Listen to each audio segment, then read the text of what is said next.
what you're going to see in Hollywood, and not just Hollywood, but with entertainment and other industries. Right now, yes, everything is like uber what they call woke. Everybody's focusing on so much on social justice, and it's basically infiltrated basically everything. Now, why that is or how that happened, I've had this conversation many of times. I believe it goes both ways. For a long time, culturally, people that value liberty completely ignored and neglected culture, found it trivial. There's still people to this day that still are losing and think that it's trivial as they lose the fucking culture war. Oh, you're stupid. Why do you talk about comic books? I don't know. I don't know why you talk about this, why you talk about that, because they think that just having the ideas on their side and wearing suits and ties are that's the way that you truly win. As the fucking leftists control every goddamn thing from gaming on up, and you wonder why you got the world that you live in. But that's not a sustainable thing. Definitely as more people understand and become more culturally aware and understand and make adjustments based upon that. That's going to start impacting, people's bottom lines. And I think one place where you're going to see this, and it may be even a lagging indicator, but I think one place you're going to see this is in Hollywood. And what I mean by this is that, yeah, it's uber woke right now, but at some point the pendulum is going to swing back. It always does. How far it swings back, we don't know. But it will swing back.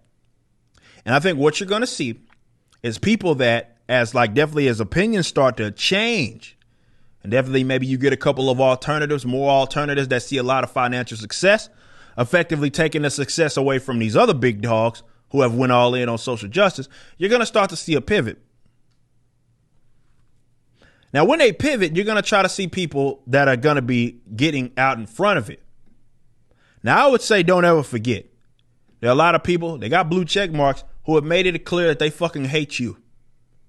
Don't allow them to get ahead of this shit and act like that didn't happen and act like they didn't participate in the same shit that they that may even end up claiming them as a victim. And that's unfortunately why actually a lot of them want to try to get ahead of it. Remember, like cancel culture bad. I'm saying this because I don't want to be fucking canceled, even though they may have participated in the canceling of other people. Let's talk about this. Conan O'Brien and Sean Penn, they slam ludicrous cancel culture as very Soviet. Now, that's interesting rhetoric. Let's talk about this.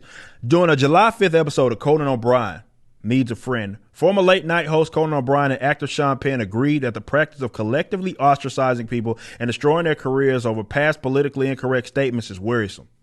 Empathy is a very important word, and also forgiveness, O'Brien noted. This whole concept of cancel culture is, we found that someone did something in 1979 that is now not appropriate. They're dead to us. It's ludicrous, says Penn. He says people can also be forgiven if they even need forgiving. And I like that he actually has that. Like, why would I need to be forgiven for some shit that wasn't wrong? What happened to that? Says O'Brien continued. It says it feels very Soviet sometimes, which is actually a good way to describe that. And I would actually even go as far as to go to the other guys who you think are so different from them that also participated in the same sort of thing. And that is, you don't think like us, therefore you're a threat. And again, we're talking about not like think like us in terms of using aggression. We're talking about you can have a differing opinion.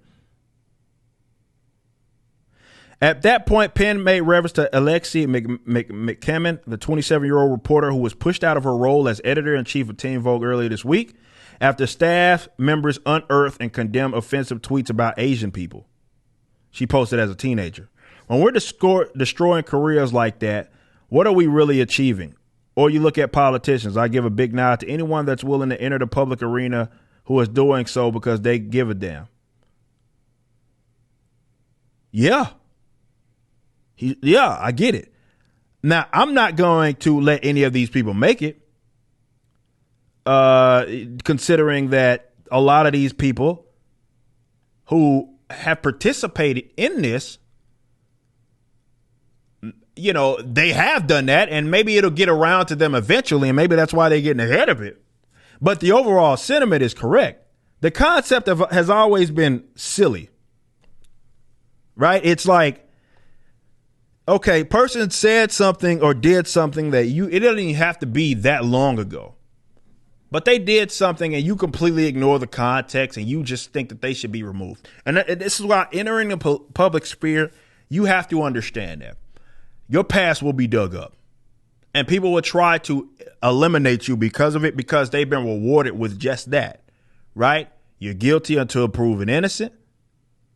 Context doesn't matter. Someone got offended. Societal kind of norms kind of changed. And now something isn't as acceptable, and they will eliminate you because they don't want you to be in a position. And nobody's a fucking saint. This is why it's hilarious that this is something that a lot of people have participated in. There's not one person in this world that wouldn't be embarrassed by something in the event that it got uncovered. Not one person in this world. Now, some people will react different. It's like it is what it is. But obviously, everybody has a private life. Everybody has something that they did that they may have even regretted. Not one person is Jesus other than Jesus. But we are supposed to, definitely in the public sphere and the public dialogue, we're acting as if everybody's a goddamn saint. And that's nonsense. But even so, it's not even just that. Or going back in the past.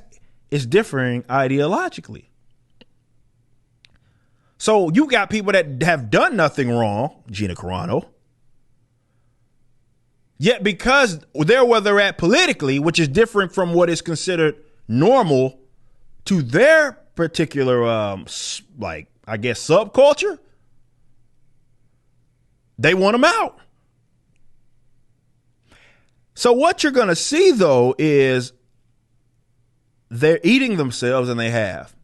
Starts to get closer and closer to home. And you're going to get people that participated in this bad behavior, which was always bad behavior. We said that it was bad behavior when they were participating in the bad behavior. And they're going to act like they can get out in front of it, saying, oh, I always condemn cancel culture. No, you fucking didn't. You were the one doing the canceling. They're going to try to make you forget. And I don't want you to forget. Because you're seeing that these people move with the goddamn tide. And to me, I think economically they should be punished for it. Voluntarily. Meaning that what you're going to see and why they're going to start pivoting is because something's going to impact their economics. Be it they got something happened to them. Whether they're losing a job or something like that. Or something is about to happen to them. Because they saw one of their colleagues or something get canceled. They're going to try to get ahead of it. I say, don't let them fucking forget.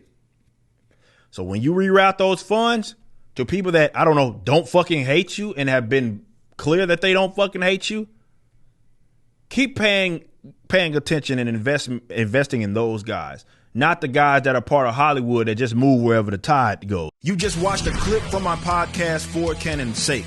Catch us live at 12 p.m. throughout the week over at youtube.com/YoungRipper59 and follow us over at odyssey.com/@YoungRipper59. If you want to watch the entire video cast after the show is over, just be sure to become a member on the YouTube channel. Of course, the full audio portion of the podcast is available for free on all major digital platforms, or just visit forcanonsake.com.